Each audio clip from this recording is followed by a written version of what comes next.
Yeah! All right. Oh, I'm so glad I have a friend. Welcome back to Trust Fund Dogs.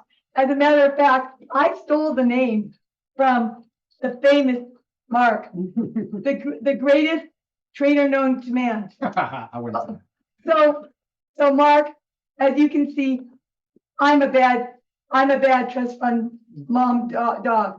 Do you have any tips for us that spoil our dogs? I have a million tips for you who spoil your dogs. Don't spoil them. But better said than done. Make them work for a living. So how did you get started in training animals? Well, let's see. When I was in seventh grade, I wanted to be a dolphin trainer. I ended up starting college, knowing all I wanted to do was train dolphins, but I went to the University of the Pacific in Stockton, and I was an animal science and a psychology major, thinking that could help me become a dolphin trainer. And then I went to my first year and going, there's got to be a better way. So I started looking into how do I get to work for SeaWorld? So I ended up at Moore Park College, and they have exotic animal training. At that time, they called it exotic training and management. Wow. And exotic animal training and management. It was the only program like it in the world. And I went through the interview process. It was a big deal to get in. There was like 40,000 applicants or something, and they took like 40 people a year. And so I got in. So I came down to Southern California and enrolled in that school. You stood up because obviously they must have picked you. Yeah, I don't know how I did it. Well, I do kind of. So like all these people had all this animal experience, and they had, worked for vets, and they did all this dog training, and they did all this stuff with animals. And I had none. Like we had pets and they were terrible. And so, but the program was in its infancy, right? So they were really trying to get applicants who were hireable. Oh. You know what I mean? They really wanted to get a lot of their graduates out into the world working. And because most of the people who were hired at that time were like marine parks. And so even though I came from the mountains of Northern California, I looked like I grew up in Malibu. I had long blonde hair, and I was. So you had the right look. I had the look. I was 19. I looked 12. It was just what they were looking for, I think. They were looking for somebody that was hireable by SeaWorld, Marineland, Marine World, and those places. And so that's how I got in there. Anyway, at the end of my first year, I was working their sea lions, and one of the people who worked for Animal Actors of Hollywood came by while I was working the sea lion, and she goes, "Oh, do you want to learn how to really work a sea lion?" And I'm like, "Yeah." And she invited me up to Animal Actors of Hollywood, which is actually up behind Westlake Village, back no kidding. where the Lake Sherwood, all that stuff is now. Before that was just all wild back there. And so they had a compound way deep back in the canyons, and I went up there, and she showed me they had two other sea lions. So the one sea lion at school was theirs, and they had two more at their compound. And so I went up, and what she was looking for was someone to perform a sea lion act over the summer. Wow. And so she was basically recruiting somebody to perform the act. They had booked some circus dates, and they didn't have anyone to work the sea lion. And you had the right look. I had the right look. So whatever that was. So that after the circus, I did, I don't know, about a year and a half of circus work. And then the Sea Lions got a TV pilot. Oh my God. And so it was called Catalina Sea Lab. And I got to take the Sea Lions over to Catalina and work them on a TV pilot for a month. I learned how to work them in the ocean, and I did that. And so that's how I started working in the film business with exotic animals. Are they smart? Sea lions? Yeah, they're like dogs. I mean, they're like dogs, and anything they can do on land, they can do in the water. So wow. Mark, are sea lions anything like dogs? In other words, can they get rambunctious? Can they pull dirty tricks? Can they steal food? I mean, did you have any ridiculousness from your sea lions? Well, they could be ridiculous, but they weren't living in a home environment, right? So it's the home environment that makes your dogs goofy.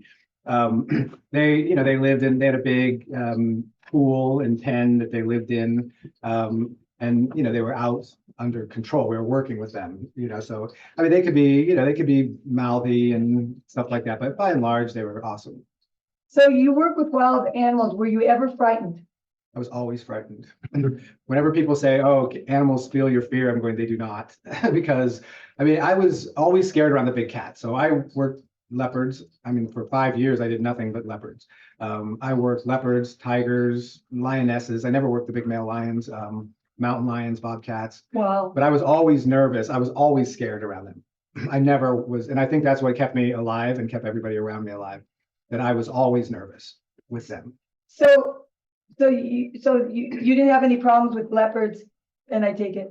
Well, I mean, I don't know what problems are. I mean, they were leopards are going to bite you if you let them, right? So you just have to be very aware. And tigers are big and powerful, and they can get cranky. Mountain lions can get really cranky. They're probably the crankiest of all of them. So you know, it's different kinds of problems. But yeah, I mean, we're taking them out, working them in public, so they have to be pretty good. Well, which skipping forward brings us up to the fact that you trained Hachi, my favorite movie. Yeah, you Hot skipped a Nut. lot. Well, so how did that come about, and how did you train him, and was he difficult to train? Well, when I did Hachi, I'd already been probably training animals for about almost 40 years in the movies. Wow. When that movie And came. you look so young. Who's your plastic surgeon? It's a filter. You're not supposed to say that. Now they know the truth about me. Well, let's see. So Hachi came, we just get the script like everything else. So every movie I did was it's a process of getting, you know, production companies, either they know you and they want you, and so they give you the script and you budget it, or you're bidding against other companies, because there's, you know, a few companies in town that were competitive with our companies. So we ended up getting the two, my dog Chico and his sister Layla. And then we got a third dog from another breeder called Forrest. And he was a couple of years older than me. He was only 4 years old. So a male and a female play the same dog? Yeah, a male and female. I mean, I can hardly tell them apart when you're used right. You know, it's like a stunt thing. So my dog Chico was the main Hachi. He was a typical Akita. He wasn't super outgoing. He was fine, but he wasn't super outgoing. But his sister acted like a golden retriever. So Oh, wow. a lot of the stuff where the dog was very animated around Richard Gere, that was her. Oh, Most of the big work, jumping the fences, digging out, running through the town, and all. And then once, spoiler alert, Richard Gere dies, then it was all my dog Chico until the old dog. So the old dog comes in the last, I don't know, 10 minutes of the movie or something. And so that was a 4-year-old dog. Chico was 2, and Layla, they were 2 years old. And then I started training him to look old. Like I trained him to act old. how do you train a dog to act old? Well, I worked him very low. You know, I'm very energetic, right? But I had to work him very low energy, very Wow. slowly. And I taught him to put his foot on a little disc, we call it a mark. And so instead of teaching him to go to one mark, I taught him to step individually on a series of marks. So I might put 50 marks in front of him, and he steps on one and then steps on another and steps on another. So by the time we went to camera, that's just how he walked when I sent him somewhere. So you spent hours and days and months training. Months training him. So he would concentrate on his feet. He walked very slowly. I weighted his tail. So I put a little weight in his tail. Oh so my it God. wasn't up, you know, perky. Put a little weight in one of his ears, put a lot of makeup on him. We did makeup You work. put makeup on dogs? He was completely made up. It took 3 weeks to do the makeup on him. Because dogs, you know, people, you can put makeup on their face, it's 2-dimensional. Dogs, their coat is 3-dimensional. So I really worked on getting that makeup deep into his coat. I tried to find. So you're a makeup artist for dogs? I was a makeup artist for dogs. And yeah, we created that makeup during prep. And then when we went to camera about 3 weeks before his scenes were scheduled to shoot, then I started his makeup process. Oh. And the actress never saw him until that first day, that first scene where she's walking down the street and she sees him coming up to his spot at the train station. That was the first time she'd seen him in makeup. Oh my gosh. Walking and working slow and everything like that. The whole crew was crying. Were you crying? I was crying. I cried when I read the script. Oh, it's heartbreaking. So after the movie, was he still well behaved and trained, or did you have to constantly reinforce him? You wouldn't even understand how easy he was to live with. Well- He was just such a joy to be around. I mean, I trained him for 6 or 7 months, and we did the movie, and we were in Rhode Island doing the movie for 4 months, and then came home, and when they put the movie together, there's pieces missing, so you have to go back and do more pieces. And then after that process is when he moved in with me. And yeah, he was awesome. Wow, that's amazing. So, I mean, we're gonna have you come back because there's so many stories, but I want you to visit with my famous dog walker, and you've seen Noah walk my trust fund dogs, and if you could explain why you think my dogs are trust fund dogs. And then, and. Well, I'm gonna tell you why they're trust fund dogs while you're Sure. sitting here. I'm not gonna wait. I'm not gonna do it while Noah's sitting here. Yeah. You're the one who needs to hear it. Okay.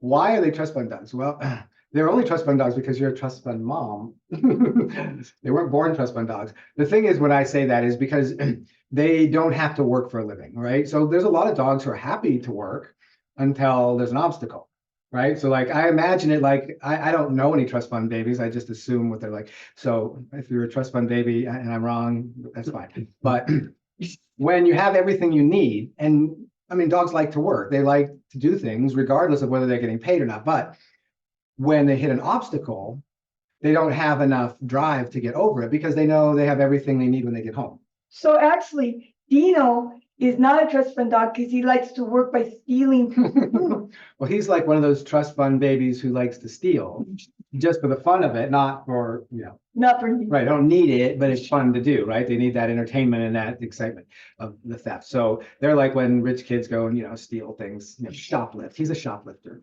like a rich shoplifter, just because it's, it's entertaining. Okay, thank you so much. All right, so now we're gonna hear from our famous dog walker, Noah. Hey, Mark. Hey, everyone. I mean, to me, like liking me is secondary because I understand what dogs need mentally, right? They like me because I give them what they need mentally. I don't give them what they want. I give them what they mentally, what their mind needs, and dogs appreciate that. You see dogs walking with all this energy is because they're being asked to make so many decisions that they don't have any tools to make. And so that gives you all that anxiety when they walk. Right. They don't know, and you're not in charge, right? So it's like nobody's leading. And so a dog is going, well, nobody's leading. I guess I'm leading because nobody else seems to be leading, but they don't have the skills to do it. And so you get all this pulling, dragging you here. Well, I'm just going to do what I want to do, right? Because nobody else is doing anything. The trick that I actually learned from Mark is the more time your dog sees the other dog, the more kind of hyped up they get on a certain level of excitement. It builds, and you need to keep it down as much as possible. Or if it does get up, you need to interrupt it, yeah, so that you can bring them back. It's the escalation that's your enemy, right? It's that energy climbing. People sit there watching their dog stare at another dog, right? And a dog could be coming down the street, and all of a sudden, everything in their body is like there's a dog there. What people don't realize is all the things your dog's body is doing. Dogs don't talk. They don't speak a language. I mean, they bark. They have like 7 sounds. Maybe huskies have like 12. But they don't have a huge vocabulary, right? Their body is where their vocabulary is. That's how they speak. And we ignore them. We ignore all of these levels of information that our dogs are giving us. So people tell me, no, he just sees another dog and the dog freaks out. And I can show them a video in slow motion of 10 things your dog did prior to freaking out to let you know, if you're leading me, pay attention. Everything they're doing in that trajectory is asking you to step in. If you think you're the leader, then you should be stepping in here because we're not comfortable, right? And so if you don't interrupt them, they're just going to go to the end. And what most dogs do is after time, after time, after time, it becomes a conditioned response, right? That's a big word for it's a reflex. They've done it so many times, it's been reinforced so many times that they're not even thinking. They're not going through the mental process. They're just reacting. That's why we call them reactive dogs. They just respond because they've learned that this is the level where you will pay attention, right? So you see these dogs just flipping out. It's because that's the level where they've learned that you start paying attention and start doing your job, which is managing this pack, managing their mental health and their energy.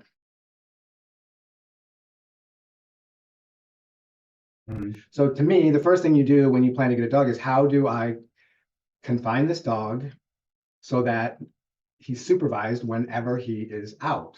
Like this, it's like bringing a toddler home. So even if you go rescue a 2-year-old or a 4-year-old dog, it's like going, okay, I'm going to go to the orphanage. I'm going to get the cutest dang little 5-year-old I can find, make my life whole. I'm going to bring him home, set him down in my house, going, I got to go to work, right? Don't hurt yourself. Don't break any of my stuff, right? I'll be back at 8, right? So now you got a toddler, running around the backyard, the front yard, in and out, and have access to your entire world, and just hoping that they don't do something that you don't like or don't get reinforced for behavior you don't want them to continue. Of course, we would never do that. So how is that complicated? It's not, right? What's complicated is we've elevated dogs to some sort of Egyptian god status, right? It's like, we can't tell them no, we can't confine them, we can't, right? I mean, I tell people when I get a new dog, I put them in a box, literally and figuratively. I make their world very small. I increase their world as they show that they're learning the behavior, right?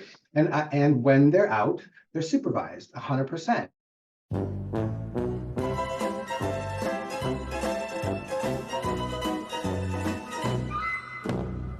But like Stewie on, what is that? Family Guy? Yeah, Family Guy, right? So he's like, mom, mom. Oh, mom, right, yeah. Mom, mom, mommy, mom, mommy, mama, mommy, mom, mom, mother, right? And then now he's in a fit, right? The first call I get is, oh, my dog is a rescue. And I'm going, I'm not comfortable with that term. You just triggered me. I need some safe space. But, but it does trigger me because when people say it's a rescue, then that means the dog is a victim and they're a hero. Right? And that's a very difficult relationship to navigate. I have a million tips for you to spoil your dog. Don't spoil him. Here's in the movies. Wow. When that movie. And you look so young.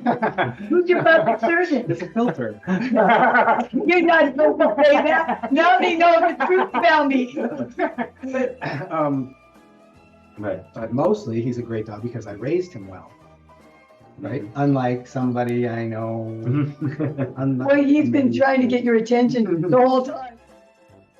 Not engaged. If they're sniffing everything, they are not paying attention to you. They are not engaged with you. I just think of you're marching, a little military group, and everybody's on their phones. Like, you're not going to be a very effective army.